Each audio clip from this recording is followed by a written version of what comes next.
صلی علی رسول الکریم اما بعد فاعوذ باللہ من الشیطان الرجیم بسم اللہ الرحمن الرحیم۔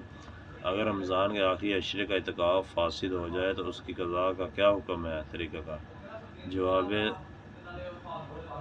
سنن: اعتکاف ٹوٹ جائے تو جس دن کا اعتکاف فاسد ہوا صرف اس کی قضا کرنا ضروری ہوتا ہے۔ اس کی قضا کا طریقہ یہ ہے کہ ایک دن رات روزے کے ساتھ مسجد میں اعتکاف کرے، اور رمضان میں کرے یا رمضان کے بعد یعنی غروب آفتاب سے پہلے مسجد چلا جائے اور اگلے دن روزہ رکھے اور پھر غروب آفتاب کے بعد واپس آ جائے۔ عورت گھروں میں نماز کی جگہ پر اعتکاف کر لے، البتہ عید الفطر کے دن اور ایام تشریق تا 13 ذوالحجہ میں قضا نہ کرے، کیونکہ ان 5 ایام میں روزہ رکھنا شرعاً منع ہے۔